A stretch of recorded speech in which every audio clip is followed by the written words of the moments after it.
All right, guys, welcome to another edition of RF Sports Radio. I am RF. This is the other RF, and we're here live at the American Airlines Center. Got to watching a great game between the Mavs and the Lakers. No Luka tonight, but it wasn't a problem. They went to overtime, and the Lakers put it up. Overtime. Yeah. It was a very interesting game, man. The Mavs played pretty good without Luka. I didn't expect them to do as well. But then the Lakers weren't that great either. So to begin with, but it was a good game. Went into overtime. I almost had a second overtime, Yep. but Lakers won 107 and 104. A nice, let's just say, undiscovered talent the Lakers may have with the young kid Reeves. Hit a clutch three-point shot and won the game for him. You know, Absolutely. It was crazy. It was crazy. I think they forgot all about it. They had to. They had to. The desperation shot, a couple of seconds on the clock, and he knocked it down, and boy, they ran to the floor. I almost picked him up on the shoulders, but it was an interesting night tonight. Lakers didn't get going to the second half. Anthony Davis started out slow. I bet Luka had been there, been a different ball game. Yeah. He would know how to close the game, but Maybe. We're going to talk more about the Mavs, the Lakers, the NBA, NFL, Cowboys, college football, all in this episode. I want to thank you guys for tuning in. Number one, big announcement. We did bring back the radio network. So if you guys want to listen to 24/7 Sports Talk, all you have to do is go to TuneIn Radio, look for RFSN, the Real Fan Sports Network, and you guys can listen to us and other shows 24/7. And join in. And join in as well, too. So let's jump right into it. You want to start with the NBA and the Mavs? You want to start with my Cowboys and the NFL? Where you want to go? Let's start out with Steph Curry. Okay, there we go. Win the 3-point. I mean, his record is going to be there for a while. Yeah. Guy got a couple of years left to play. I watched the game last night. More than a couple of years left to play. He could probably play another 6. Right, I watched 7, the game maybe. last night, man. Very emotional moment. His family and fans were there. I wish that could have been in the He garden. did it in the garden. Right. Yeah, that was epic So as well, It too. couldn't have been set up any better. You know, Yeah. and I couldn't have to a better guy. The guy's the best shooter I've seen Yeah. in my generation and your generation. Yeah. He's, Well- he's a great player, man. Well, I think kudos to him, of course. Me and you were talking a little bit before the show about the record itself. Like, how long will this record stand? I think we both agree that I can't see anyone breaking that record. You know, if he plays another 6, maybe 7 years, Right. I mean, the guy's averaging, 200-something three-pointers a game. It's just a different time period for that. But I do think that there will be guys to challenge the Ray Allen record that are in the league right now. Yeah, absolutely. You know, we were looking at the stat about how teams back, you know, when Ray Allen first started, or even when Reggie Miller was playing, they were only taking Six, seven threes a game. And tonight, I don't know how many the Mavs took, but how many did they take? 30. Yes, I think like 30 a game. The each team. average for a team is like 33 pointers a game. So That's a lot it's of really threes. different. Yeah, and so my question to you, the topic everyone's talking about, this change in the NBA, this change in style of play. People are starting to compare Steph Curry to Jordan. You know, the way Jordan changed the game and how it was played. Is Steph just as pivotal of a change when he with the 3-point shot? Yeah, he absolutely changed the game. But, you know, it's one thing I don't like about it because you got everybody shooting threes. You got big man, you got everybody jacking up threes. And CP3 is the only one that still shoots the 2 balls. You know, he takes it. There's a couple other guys out there, though. Yeah, a couple of guys. Yeah, But, you know, guys. Kevin Durant is a good jump But shooter. they got away from that, man. Yeah. You see guys go to the 3-point line and just stand there and wait to shoot the ball. Yeah. And it's exciting, but when it doesn't go in, it looks bad.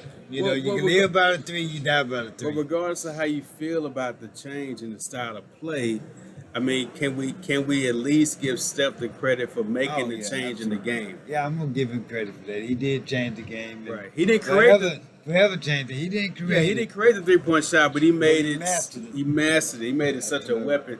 For what I will give him credit for creating is this whole concept of once you cross the half-point line, it's fair game. Like literally, no one was really mastering taking shots from the logo, taking shots from beyond the 3-point line. I mean, when Steph crosses the half court line, he's in range. Yeah, You know what I mean? He's probably at range at half court. You know, he really did that. Dame Lillard's another guy that does that. I mean, these guys actually practice. We've seen Steph before a game doing his warm up. Right. He practices that shot. And you know the difference between him and other guys, he takes it off the dribble, he takes it on the pick and roll, he takes it on the catch and shoot. You know most guys are just catch and shoot. Yeah. You know, but he can get his 3 points any kind of way, like say across the half court line. But that's the difference between him and other guys. Yeah. He's not just a catch and shoot 3-point shooter. Right. That's what makes him so great. But like you say, he's dangerous from anyone on the court. Yeah. And you have to pick him up at half court. You have to. Yeah, maybe even beyond that. Of the players that are playing right now today, who do you think is next up to cross that Ray Allen? Cross Ray Allen. I think George be Klay. Even though Clay's missed 2 years. No, he's missed 2 years. I think he can catch it. I can't wait to see him out on the floor. Man, me either. But that's about the only one I can think so far. They can do it. I probably could name 2 or 3 other guys. Dame Lillard could have a Dame possibility to do it. If he takes more 3-point shots. But Clay is probably the next guy you can think of naturally because he's a splash brother. If he ever get back in shape, James Harden has a chance to do it too. But it's just a handful of guys I can see making a record. But to get Steph Curry, man, it's going to really take a special person. That guy's not in the league yet. Right. I would dare to say he's not in the league yet. The guy that can pass. But I'm pretty sure some kid out there now, Steph Curry from the 3-point line is practicing that shot now. He's made that shot a sexy shot. Like like the dunk was a sexy shot. You know, getting into the hole, dunking the ball, dunking on people. That's always gonna wow the crowd. But now he's made the 3-point shot just as sexy, if I can put it that way. You know, as doing a dunk or dunking on somebody. Absolutely, he make it look effortless too, man. I mean, he's something else, man. I've never seen anybody that can shoot the ball like that. I've seen some pretty good shooters in my day. Yeah. But he's the best. Well, let's stay in the NBA and focus on 2 teams that, are kind of struggling a little bit. 2 teams we saw today. Yeah, the 2 we saw tonight. Yeah, 2 we saw tonight, the Mavs and the Lakers. And this is by far maybe their best game. Both teams, honestly. Right. Maybe their best game. They got production out of everyone, although, like you said, Anthony Davis started really slow. There's been rumblings about Westbrook getting traded. He hits a big 3 tonight. Yeah. In the corner. A lot of turnovers. Yeah, he had a lot of turnovers. But hit a big 3 in the corner to really give them a chance to win the game, tie the game up. So the Mavs didn't have Luka tonight. He's rested his ankle or whatever's going on. But let's talk about them first, man. I mean, Brunson stepped up. But how is disappointment the right word to use with so far with 28 games into the season? Can you use the word disappointment? Yeah, I'm a little disappointed. I expect this team to be a lot better. They're instead of going up, they're dropping down. So that's not good. And the injuries they've had, and then with the protocol, with the COVID and stuff, guys are missing games. But I think once Luka come back, or maybe even a trade before the thing come up, they can do it. I like to see them add somebody else. Yeah. And I've seen a lot of bench players come in and play. And that's helped them out a little bit. But they can't do it without Luka. He's the engine that makes the car run. I was thinking, to me, they're kind of in the worst case scenario, quite honestly. And I'm going to put it to you like this. So we all wanted to see what it would look like if, the whole thing about can Luka and Kristaps get along? Can they play along? Can play together? Well, we're seeing them have a little bit more chemistry, right? But the problem, I think, is everybody around them. Some guys have kind of taken a step back from last year. The progression of guys like Dorian Finney-Smith has kind of slowed down. The progression of who should be at least your third option, Tim Hardaway Jr. has kind of slowed down a little bit. I think the worst case scenario for the Mavs is now they got the attention and the synergy between the two stars, Right. but they've got no role players. Yeah, You know? they one dimensional. The role Yeah. players, they can catch and shoot. They can't create their own shots. Right. They stand around watching Luca play. Nobody's cutting to the basket. Nobody's driving to the basket other than Luca. Uh, Jalen Brunson does it. Uh, he's about the only one. And You know? and these are guys that I'm talking about. The other guys, the others, that don't really have a lot of trade value, right? So you can't really just like package them up and make a trade with them because you'd be losing too much. Yeah. It'd be different if Porzingis was maybe not playing as well, Right. or injury, having an injury or something. You can Right. kind of trade him and get somebody, no big deal. But now that he's playing, he's your, like tonight, he's the only offensive option most of the time, unless Brunson drives to the hole, things like that. But they're in a worst case scenario, honestly. And I don't know how you make a trade. I really don't. I don't know how you put a trade together. Anything's possible. Anything's possible. True. True. But Trey Burke, I think he should play more. I'm an advocate. He's played for Trey more the Burke. last He's couple played games, more. yeah. He's another guy that can create shots. But other than that, these guys, they stand around and it's too one-dimensional. When Luka's in the game, they watch Luka. Luka does all the work. They stand there, catch and shoot.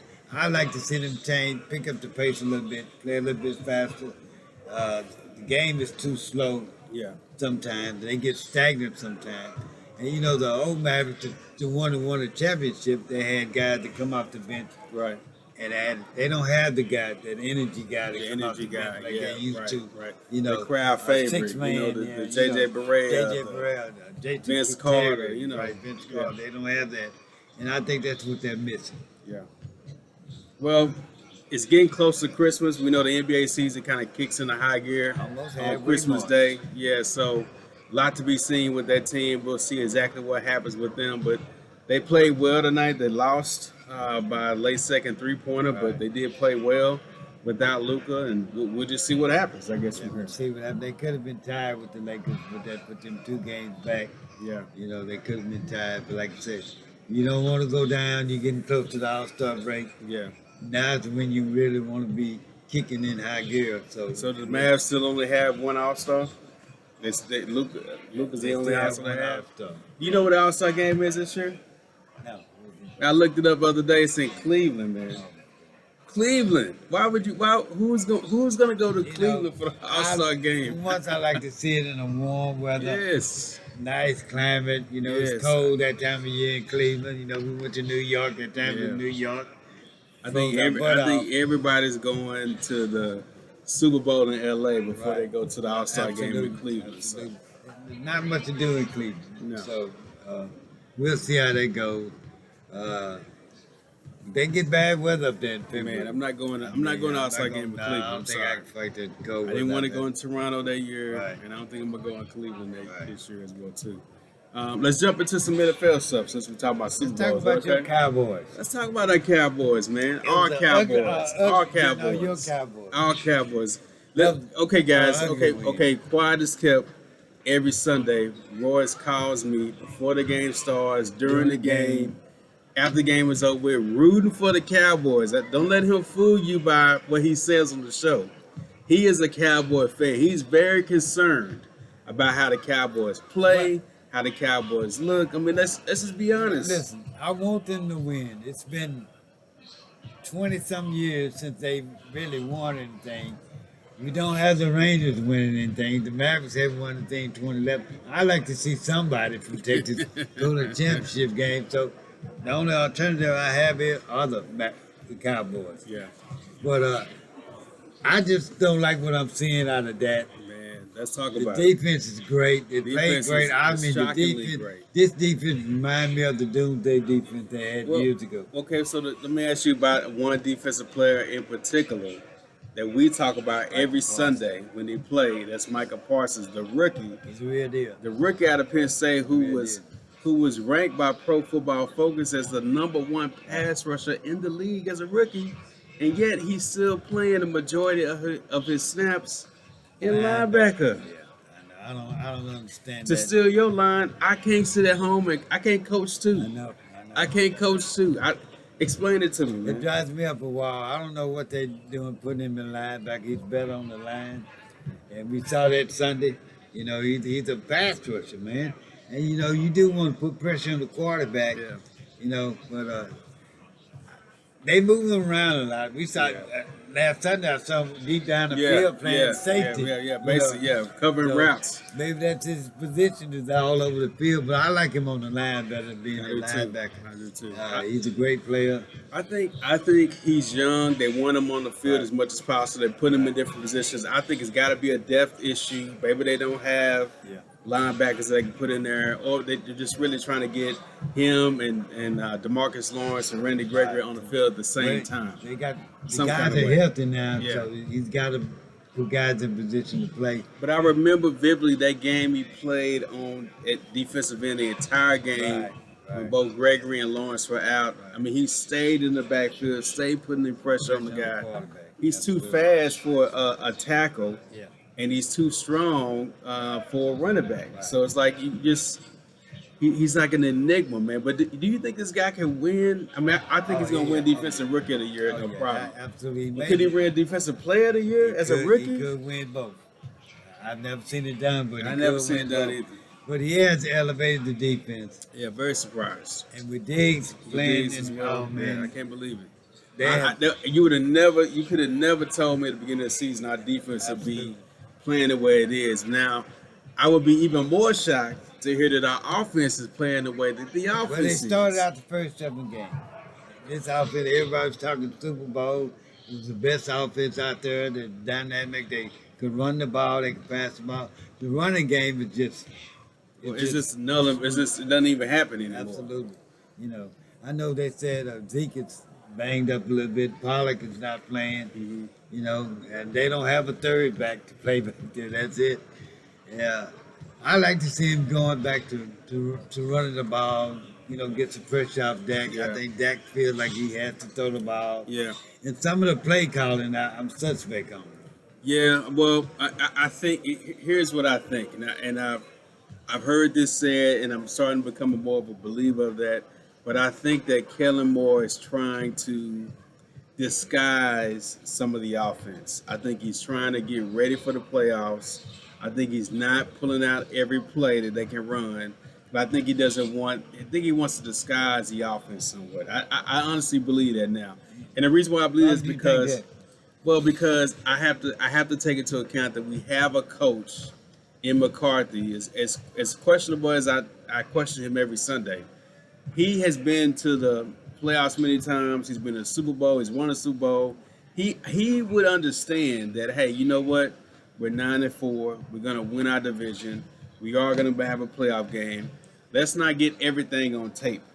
Let's not let the whole league see everything that we have up our sleeve that we can do. I think that's dialed the play calling back a little bit. But with that said, that's not an excuse for the execution on the field. And That's not an excuse for like what Zeke is just fell off a cliff. It's not an excuse for Dak not running when he needs to run. That's making bad passes. That's not an excuse for that. But you still need to win the game. You still got to win the game. That's it. Whatever it takes to win the game. Even if you have to pull your tricks out, you still have to win the game. And I don't know what's going on with Dak. I don't know if he's hurt. Lingering injury. He's just been off target, man. He's been trying to throw in too many tight windows, and he holds the ball too long.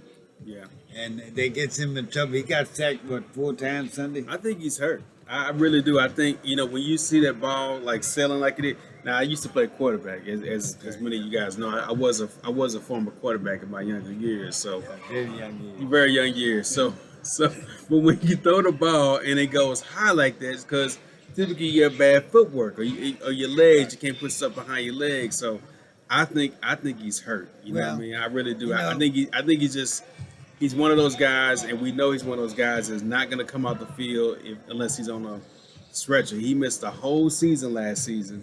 He doesn't want to come out the field unless he has to, but obviously he's not planting his feet and getting his feet set to make those kind of throws like he did. With the 3 receivers that he has, 3 of the best receivers in the league.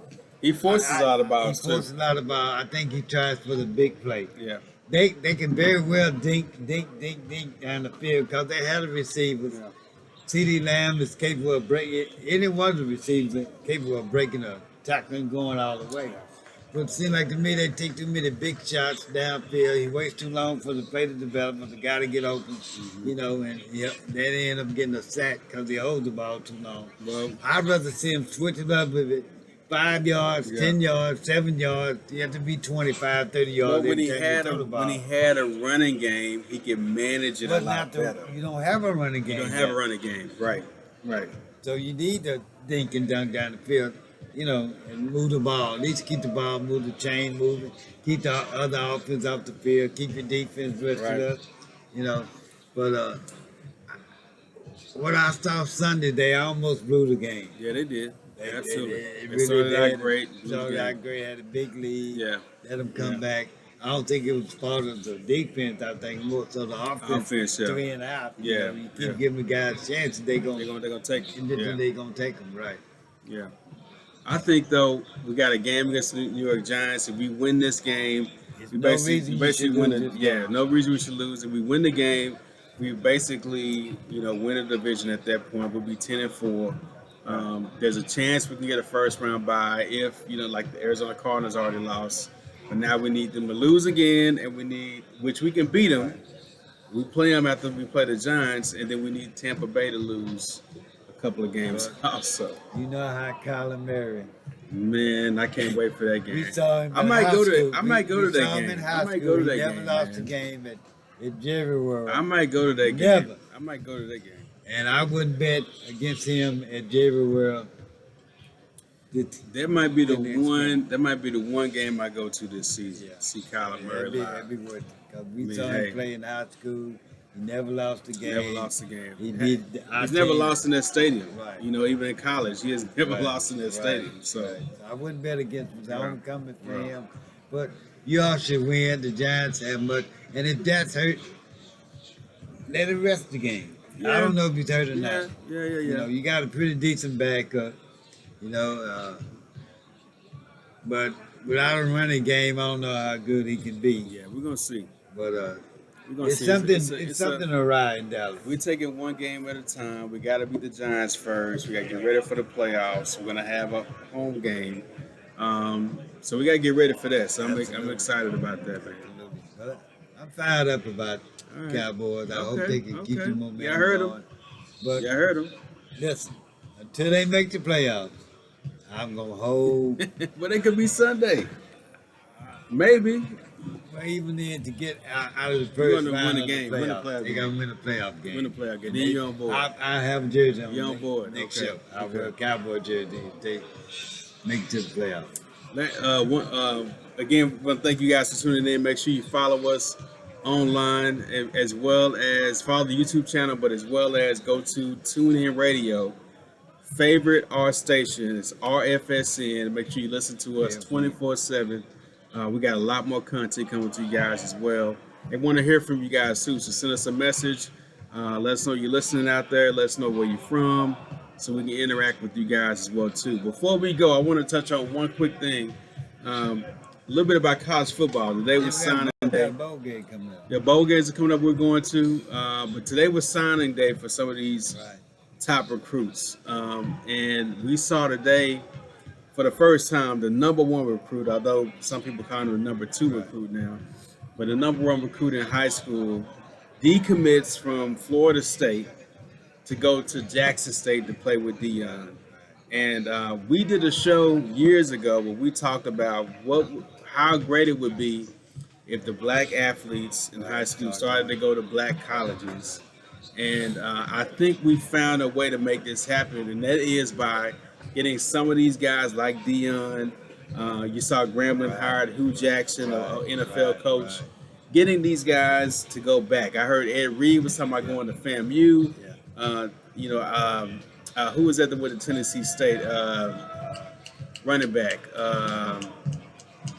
Eddie George. Eddie George went to Tennessee State. If these guys could come back and bring the light onto these programs, we may be able to make some changes around here. And with all these coaching changes, there's going to be a lot of guys backing out. We had a guy from here from the Dallas area. He was the number one recruit of supposed to go to Ohio State. Yeah, Now he's coming back yeah. to Texas. And it had made $1 million. Right. It committed to Ohio State. Right. He's coming back to play for Texas. And then with all these coaching changes, it's going to be hard to spread all these guys around. Everybody's not going to get a scholarship. Yeah. Go to HB, you get recognized with your coaches. Like I said, Deion Sanders is going to always bring some light on wherever he is. If you're a great player, I promise you, they're going to find you wherever you are. Wherever you are, they're going to find you. You know, if guys would do their history, they would know that some of the greatest NFL players of all time, Black and Hall of Famers, came from HBCUs. But that's the only place they could go.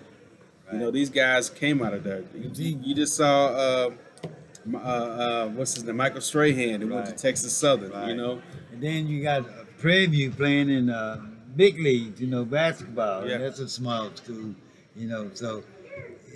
I think it's gonna be interesting. Like I said, they put in a lot of these guys. There's only so many scholarships to go around. Right.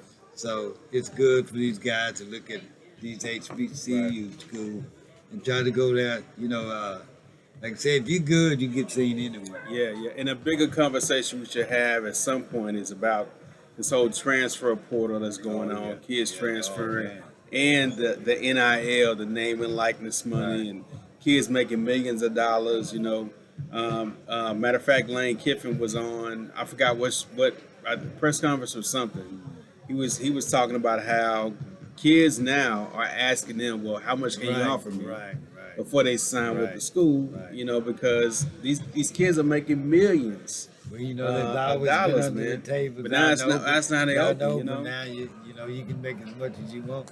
So with that said, though, I feel like I mean to cut you off. I feel like the signing day rather, doesn't feel the same because a kid can sign, like he can sign at Jackson State, and he can leave and go to Penn State the next year. Money's right. Yeah, the next year. Absolutely. So I heard people talking about, should there be a rule in place where you got to at least spend 1 year there, or 3 semesters there? I mean, there's a lot. We're just not kind of figuring this out. Well, eventually, you know, I think we're going to end up paying players to play in college.